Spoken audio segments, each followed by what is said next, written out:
game tape, what did you think of Saturday's performance? Yeah, I mean, I think highlight just for a fourth quarter finish. It's something we talk about all the time. There's only one quarter in the game that you can win. It's the fourth, and so everything up until that point matters. But in the end, they don't stop that thing after 45, whichever side of the coin that you're on, and it's just something that's been a huge emphasis for us. One quarter you can win the game, and the guys found a way to do that. So obviously good to end on a takeaway. But that's the big thing. Just grind. The beauty contest is for everybody else. We're just trying to find a way to win a football game. And the guys found a way to that last week, so I'm proud of them. You talked a lot about it, how Eric's length helps in that position. You don't see a ton of inside linebackers with that height and that skinny. Are there any elements of that he has to kind of overcome in terms of his height making it more difficult to play that role? Yeah, I mean, I think the big thing is for him to be the player that he can be. The weight's got to come on. It's just fact. It's not Coach Grinch's opinion or Coach Odom's or Coach Riley's. And believe me, Eric's not. There's no pushback there. It's just something that you're ultimately judged by. It's thumbs up or thumbs down. The NFL kind of dictates to us, and we use it with our guys in terms of what size is the expectation. And that doesn't mean next step NFL. He's still a young player and all that stuff. However, it's our responsibility to put this in front of him and give us credibility. It's not our opinion. So that's got to come along. But his physicality, kind of overcomes some of that. And so we're sure glad we have him. But wait till he gets good. I mean, I really believe he's got some steps to take. I think he would agree with that. But we're sure glad he had it. He certainly played well last week. When you first evaluated him in the portal before you got to actually work with him, did you immediately think linebacker, or did you have some doubts about can this guy be in that role? Yeah, I mean, until you get a chance to meet him, you obviously on film, he stood out as kind of a run and hit type of guy, and you see the good stuff, and you're kind of left to wonder a little bit, quite honestly. And obviously to have him in the spring to get a chance to work with him in that. And, one of the things at linebacker, it's great. Number one attribute is run and hit, but can you fit a gap? And if there's two backs in the backfield, you want to come downhill and take on a fullback, and he can do those things. So I think with all guys, there's question marks, and I think by and large he's answered those. So and again, very pleased with his progress, and we're going to continue to keep raising the bar that way. Has there been any temptation to move him around, maybe give him a shot at edge or see other places like that? Yeah. I mean, that's something we always evaluate. Trying to get the best 11 guys out there. There's something we can do with a guy to, number one, help us, and then number two, help him from a career standpoint. Coach Odom, it was kind of his forward thinking to get him into Mike linebacker spot, which allows him in kind of more of a space situation, with the college hashes, which to me at this point is the best place to put him in order for him to be playable for us and excel for us. So I'm kind of pleased with where he's at right now, but we're constantly evaluating things. Did you guys play against Oregon State? What went into that decision? Yeah, just practice.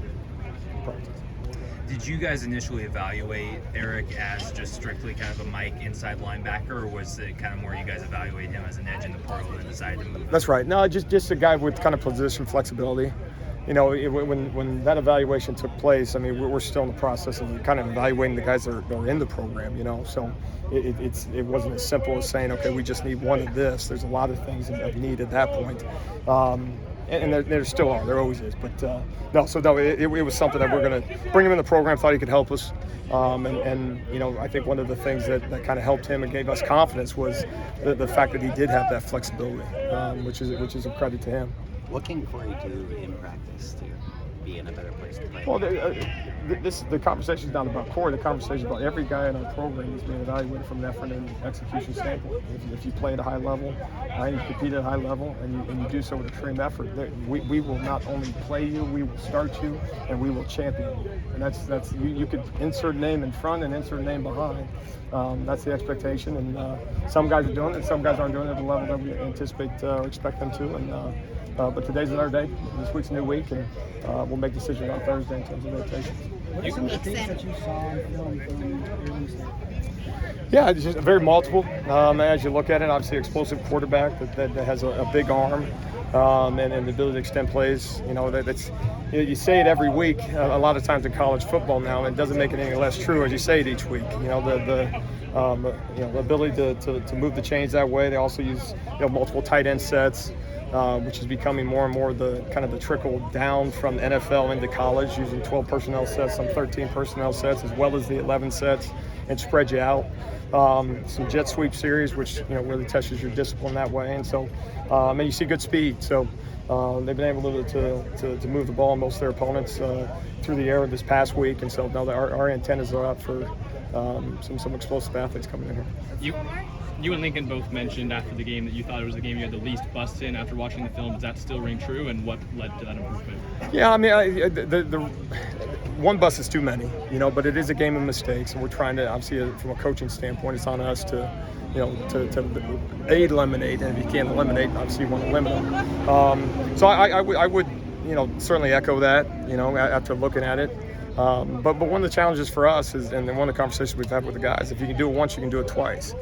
And you're only going to do it twice if you set the expectation. Obviously, it's one thing for a coach to say, okay, well, the scheme didn't change between play one of the game and play 50, and there was jobs you had to do along the way, and those jobs never changed. And if you could do it once, why couldn't you do it twice? And you do it twice, 3 times, so on and so forth. And so, one of those things is it lets you off the hook if you say, well, I got it right most of the time.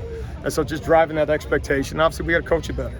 That's the chief thing. Is it starts out here on the grass, and but along those same lines is if the percentage goes up in our favor, then we got a chance to be successful, and it'll be another challenge this week to do those things.